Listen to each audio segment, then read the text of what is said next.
I'm going to show you how you can make a relative elevation model with Python today. I know look at QGIS. I just want to demonstrate what a relative elevation model, or REM, is. And you'll notice here that we have this elevation model, this REM, symbolized so that our hill shades show up, our hill slopes show up in a different color, and we have our valley bottom here, and we can really see that river channel pop. Now, in a regular DEM, which we'll demonstrate in Python in a minute, you won't see the river channel pop because there is an inherent elevation difference between the lower end of the river and the upper end of the river, and we need to remove that elevation difference to see those channels. Now, there are videos out there, and I don't want to say they're incorrect. They do a great job of explaining the principle behind this, but they don't do a great job of explaining the hydrology behind this. This is not a flood map, and you need additional data to use this for flood analysis. So if you've seen things by Dan Coe or by Matt Forrest, they do a great job explaining how to do the GIS analysis, but this hydrologically is not a correct DEM, and you don't have any hydrological information about the flows and the depth associated with those flows along the river to create an actual flood map, but it can give you an idea of where water might go first in a flood. So it can be useful for evaluating what floods might do, but let's just be correct that it is not a flood map because there's no hydrological information associated with it. It's simply a topography derivative. But I'm going to show you how to do this in Python today, so let's go ahead and get started. I have Visual Studio Code open. We have a blank script open. I do have my relative elevation model environment set up. And to do this, you'll just need to create an environment and make sure all the packages I'm using and their dependencies are installed. So let's go ahead and get started. I will say this is the second time I'm recording this video because the first time I ran out of recording memory, so I had to clear up some space. My hard drive is pretty small and pretty full. But without further ado, let's get started. And we're going to get started by importing a whole bunch of packages. So we're going to need NumPy, as you need for a lot of things. We're going to need Xarray. We're going to do most of our array management with Xarray. And we're going to import XR Spatial. And RealXarray for loading a raster.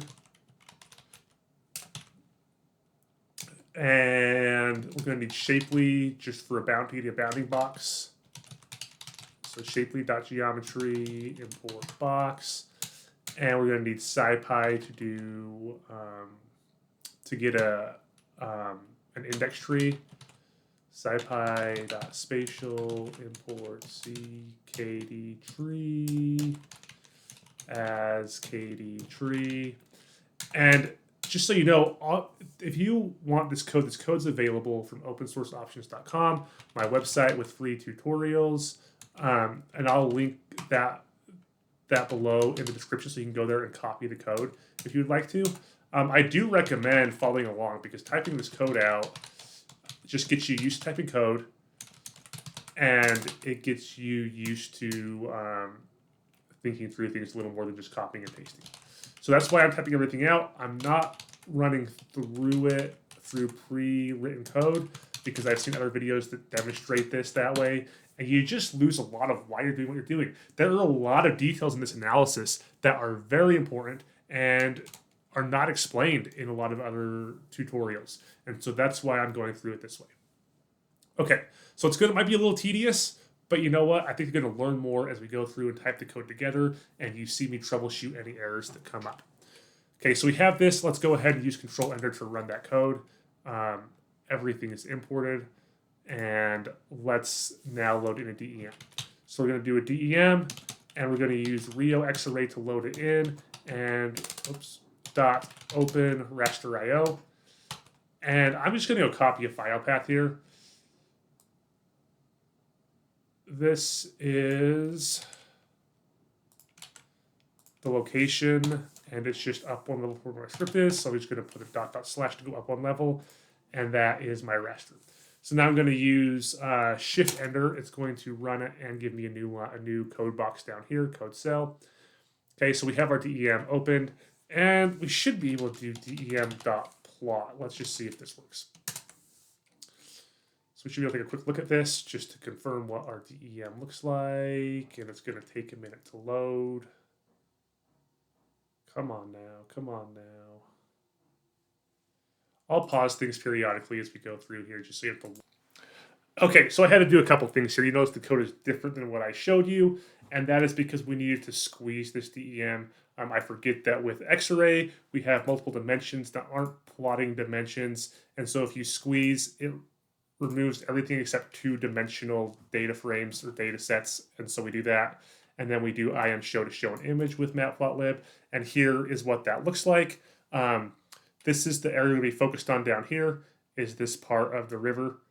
So you can see that it goes through this section, okay? So the next thing we need to do is going to use OpenStreetMap to pull the lines of this river, to pull the location of this river channel, and then we'll work from there. So to do that, we're going to need a new code block, and we need to, sorry, I'm looking at my notes here. We need to use our OX to get it. So river equals OX, and this is the OSM and X package for OpenStreetMap data. We'll do geocode to GDF. This is where we're pulling data from online from OpenStreetMap as a geodata frame.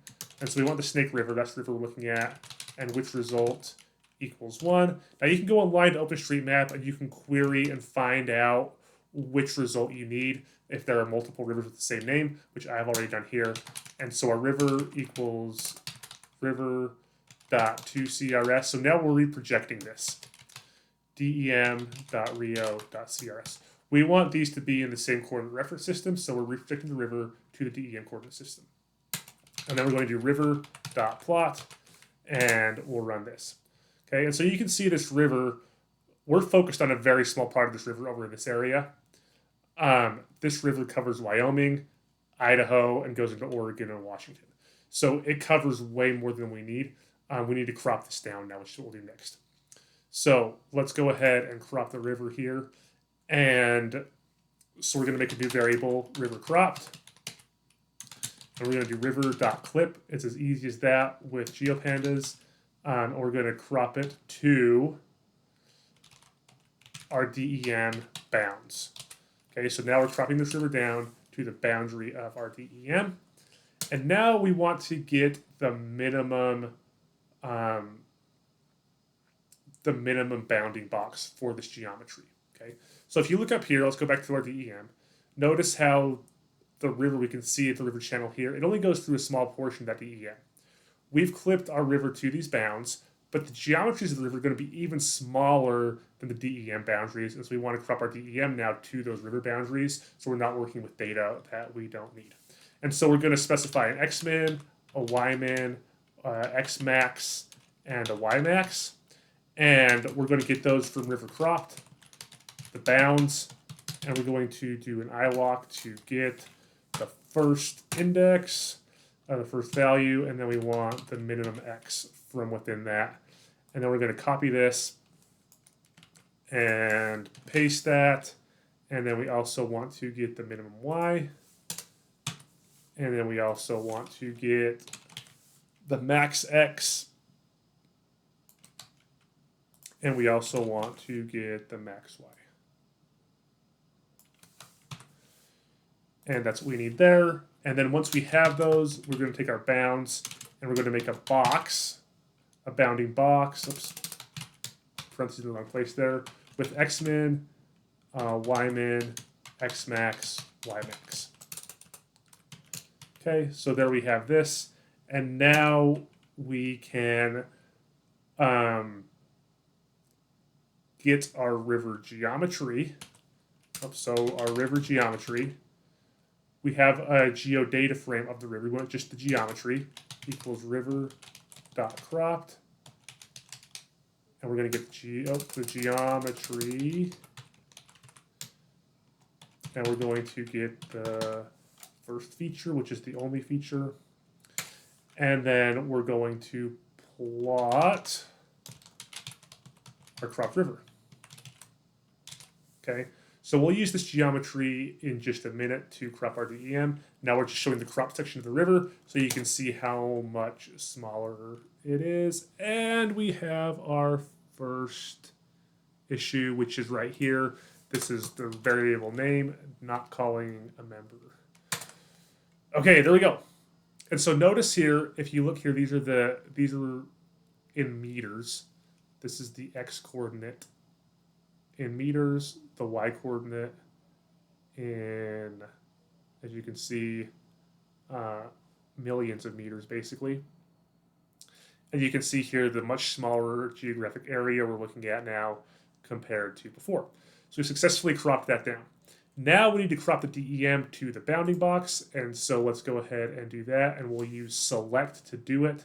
So we're going to do DEM equals DEM dot select cell y. We're going to slice our y values from the max, y max to y min, and x from the x min to the x max.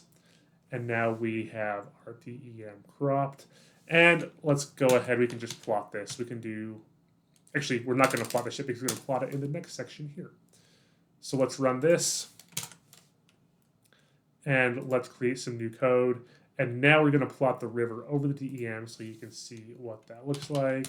So fig x equals plt dot subplots. We're using matplotlib here, subplots, DEM dot squeeze. We'll remember squeeze this time. Oops. Dot plot dot im show, and we'll assign it to the axes. And then our river cropped dot plot ax equals ax, and we're just going to make the color red so it pops out really nicely here. Okay, so that should be everything we need. Let's run this, and we should get a plot here in just a second. So there you go. So now you can see, let's go take a look at our first DEM. So you can see how much smaller our area of interest is now. We've cropped it just down to this small corner, so that our analysis will go much quicker when we run our interpolation and our relative elevation model code. Okay, so the next thing is we need to sample values along the river. What we're trying to do is get the elevation of the channel at multiple points along this river and interpolate that out so we know which channel elevation is nearest to which other cells in the DEM, and that way we can remove the channel elevation or the channel slope from the rest of the DEM. So we're going to sample the river at all the vertices along this line. We're going to get the elevation values there, and we're going to interpolate those out to the rest of the raster, and that's what we're going to start working on here. It's going to take a few sections of code. So first, we're going to get our x samples and our y samples, and those are just going to occur at the river geometries, at their points. So river geom.xy. So we're getting the xy coordinates from a river geometry, and those are going to be our sample coordinates. And now we're going to make data arrays for xs and ys, just to keep things consistent and make it easier to run some sampling. So xr.data array xs dims. So we're going to have a z dimension. That's going to be our elevation. And then for the y1, it's going to be the same thing. Data array ys dims equals z. Okay, and we can run this. And now we're going to use interpolation, not to interpolate values out, but to interpolate and extract the nearest value. So our sampled values are going to get dem.interp x values equals our x samples, y values equal our y samples. The method, we just want the nearest value, so nearest, and we're going to drop any NA values in the z dimension. We don't want any NA values. And then we'll just print out those values so you can see what they look like. And let's go ahead and run that. Okay, so you can see here that these are our river elevations at each vertex. There's a minimum of 1993 and a maximum of 2018. Okay, and you can see the other information here. These are those values we squeeze out, like the number of bands, the spatial reference, the X and Y. We squeeze out anything that just has one dimension and the indexes, okay? When we're doing our plotting, just for reference. So the next thing we need to do is we need to now take these elevations along the river and interpolate them out to the rest of the DEM. And this is where the bulk of our, this is the heavy analysis we're doing. This is the bulk of our analysis. And from this, we can make an REM. And we'll get to that in just a minute here. But let's start working on this, okay?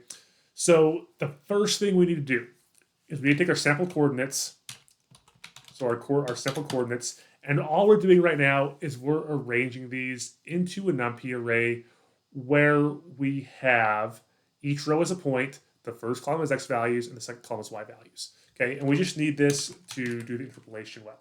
So we're gonna use VStack, and we're gonna get our sample coordinates, so sampled dot coords. We're gonna index them with C, which is not defined yet. We'll do that here. This is an inline for loop, basically. Sample values for C. We want to get the values of those coordinates for C in, and now we're going to specify the coordinate name, so X and Y. So we're looping through the coordinates, we're getting X and Y values. We're placing them in a NumPy array, and then we're transposing it so we get things lined up the way we want. And now we're going to get our X coordinates and our Y coordinates, and these are the coordinates for the entire raster. So we're basically creating an XY pair for every pixel in this raster. And we're going to do that in a very similar way. So we're going to do the DEM this time, dot coords. We're going to index with C, get the values for C in the coordinate names, which are X and Y. Okay. Very good. So we have those, and we're ready to go. Now, the reason we don't need to VStack and transpose these is because these are already in 2 dimensions. The DEM is already in 2 dimensions. The C sampled, or the sampled chords are not in 2 dimensions. Okay, you can see sampled here. We pulled those out with 1-dimensional data arrays. Okay, so now we have those, and now we need to interpolate these CX and CY. So these are unique values. These are basically giving us a X column and a Y column. So here we're going to, and that's the other reason we haven't need to transpose, because these are just individual coordinates. So what we're getting is all the X's and all the Y's. So it's like 2 sides of the grid. We need to fill in the grid, which is what mesh grid will give us. So we'll do C interpolate. So these are all the values we want to interpolate to. And this is where we're going to use DStack.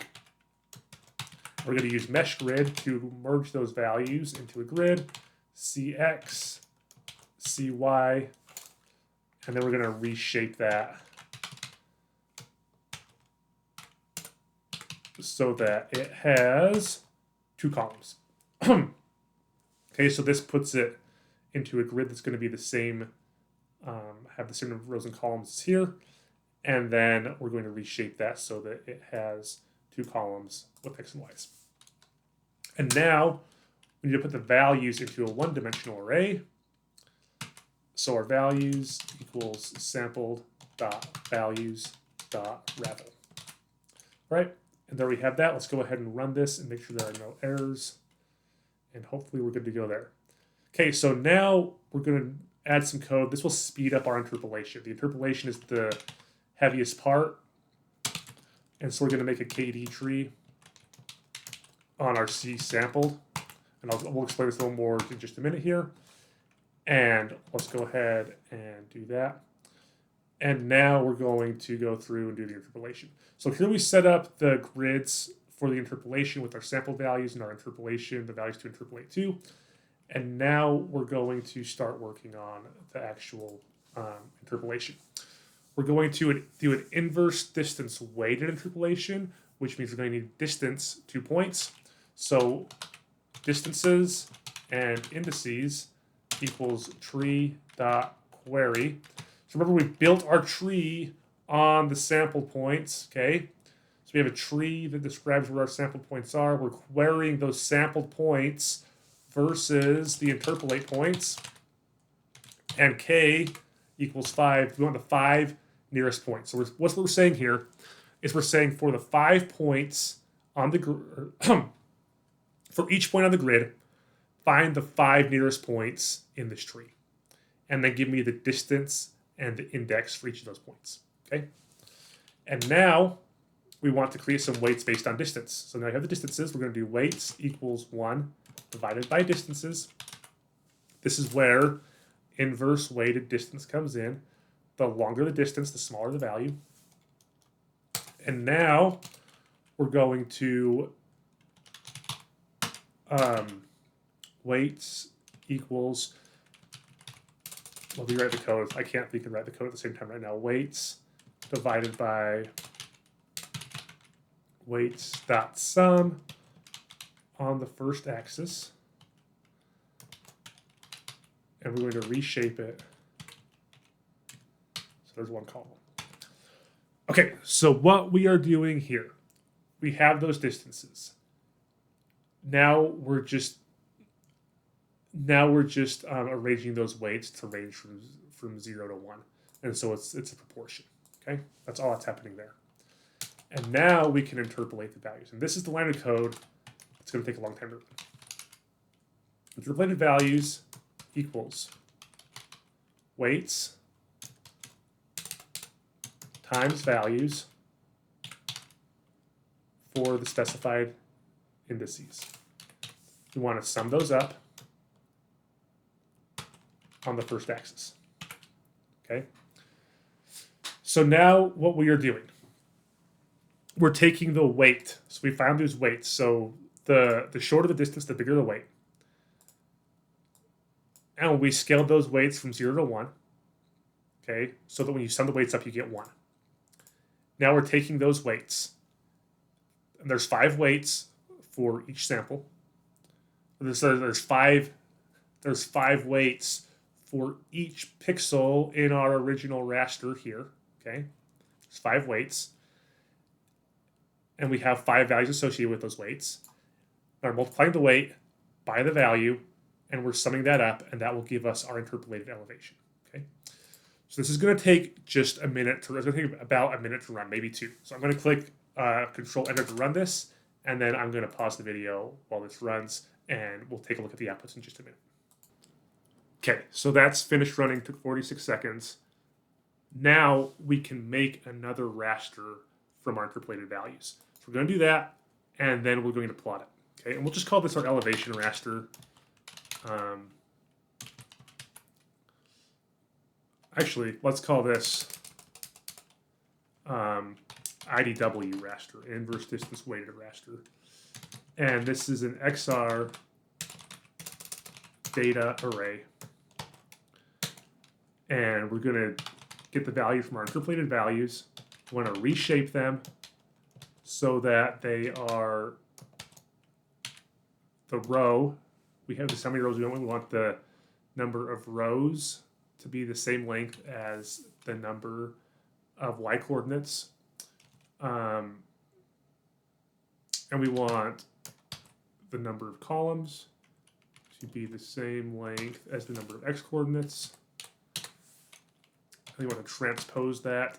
It's just the way it's stored. It's going to orient things correctly geographically. Our dimensions, names, these are just the names and dimensions, are going to be x and y.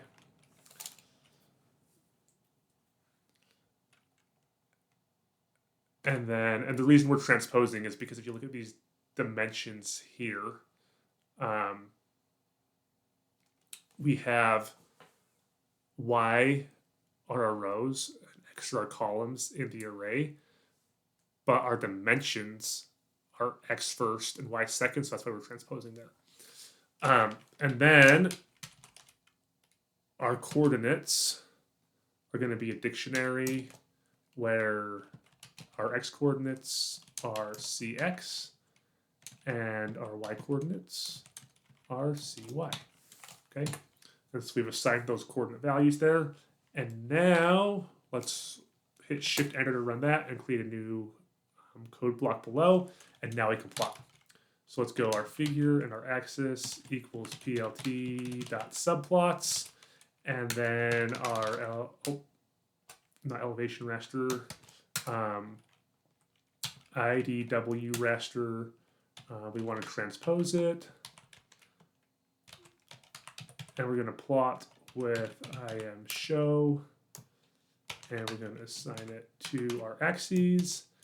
And then river crop, we're going to show our river over it, dot plot. AX equals AX, color equals red. And now let's run this to see if everything came out correctly. And it appears that it did. So you can see here, our maximum value should be 2018, our minimum value 1993, because those were the minimum and maximum elevations along the river.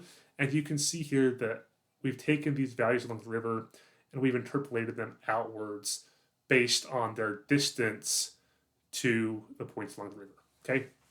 And you can see some artifacts here. Those artifacts are especially apparent as you get farther away from the river, which makes sense. We're going to have less certainty as we get farther away. Basically, we've identified, well, we've done two things here. For each pixel in our raster, we've identified the nearest point on the river, and we've assigned an elevation based on the 5 nearest points on the river. So the farther we get away, the more equally weighted they're going to be. Okay, so that's how we've done that. Now what we need to do, this gives us the trend of the river as it moves downstream and how that trend relates to the surrounding topography. Now we need to subtract that trend out of our original DEM to get our relative elevation model. An elevation model that is relative to the river channel. And this is actually really, really simple to do. It's going to take one line of code. So our REM, relative elevation model, equals our DEM minus our IDW raster. That's all it takes to get to REM. The big thing is creating this IDW raster. And now we'll just do a quick plot. So we'll do rem.plot just to show you the basics of this and show you how we removed that trend. And it's not going to look quite as nice as our other ones, but we'll just run. Okay. And this will take probably just a sec to run here. So I'll give you a pause while it does that. All right. And here's our plot. So what you'll notice, if you can't see the channels really great in here, and that's okay. We'll go through that in just a minute. But you'll notice that we don't have a trend along the river anymore. These values are all roughly the same as we go along the channel, which is what we were trying for. Okay, now we can do a more artistic visualization with this. And this is we're going to use Data Shader. So I'm going to just copy over some color codes here to get us started. And you can see the explanation for this online on the website. I'm just going to kind of do this real quick to show you. Okay. All right. So there we go with that. And now, let me pause this review my notes real quick just to make sure I get this correct for you. And this is where we're going to use data shader transfer functions and XR Spatial for a hill shade. We're going to create two different visualizations and plot them. So our first one is going to be A, and we're going to make TF shade. This is where we use XR Spatial. Oh, XR Spatial, not with a dot XR Spatial dot hill shade. We want to make it from the DEM. We need to squeeze it so we only get the data we need. And I'm using re-index here to flip things because the transfer functions, I don't think they're made for geographic data, and they just like to flip things vertically. So we're going to re-index y, and we're going to list reversed dem.y. And that's all just to reversed. Okay, and then angle, this is just D or angle altitude. This is just for the hill shade. Equals, we can play around with this. We'll do 45. Azimuth equals 310. And now we're putting in our shader parameters. So we want a CMap. We want black to white. And then our how is going to be just linear. Okay. And now for B, we just want a tf.shade. There's just going to be the basic colors, tf.shade, rem, squeeze, and then we're going to do the reindex trick again here. So dot reindex y equals, we want to list the reverse values from our rem because we're using our rem here. The other one's for our dem. And then we want to give our CMap, which is going to be colors. So this is for the actual DEM, the other one for the hillshade. We're going to specify a span, so we're going to only apply this from 0 to 10. So anything greater than 10 is going to be the maximum value on our ramp. That needs to be an equal sign. And then we're going to do how equals linear. All right, so we have those set up. And now we're going to display both these images side by side. So tf.images. And what I'm going to do here is our first image. I'm just going to copy this code here. It's going to be our basic image. Oh, and this is CMap equals.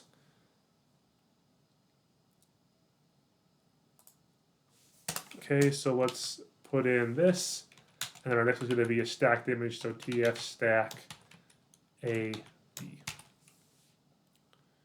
Okay, and I have something.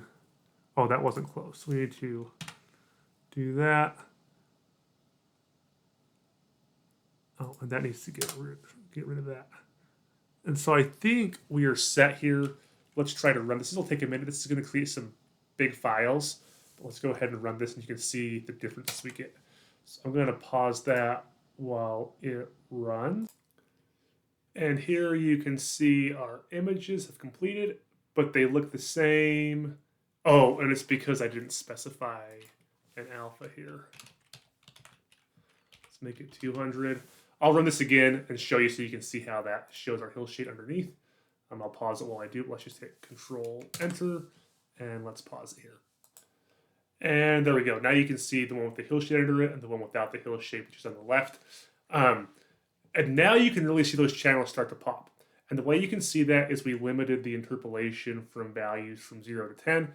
And so anything greater than 10, it gets the same value. Anything less than 0 gets the same value. And now you can really see where those channels are. And you can see how this could be useful for kind of qualitative flood analysis. But quantitatively, it's not going to give you really any value. You need to actually perform the hydrological analysis that shows what those water depths are going to be, which requires the amount of flow and a roughness value and the topography. Now you'll notice some things here. You can see these artifacts in here that result from our interpolation. The reason we get these is because the points we sampled from are located too far apart along the river. If we went back and had sample points about one river width apart or one channel width apart, we would remove many of those artifacts. But you can see the basic process for creating a relative elevation model that you can use for cool visualizations or potentially for analysis if you add in some extra data. Now remember, the code for this, if you want to copy and paste, is available from opensourceoptions.com. And if you want to learn more about Python, if you're interested in Python, you can go check out geospatialschool.com for courses there. As always, thanks for watching. I hope you found this useful.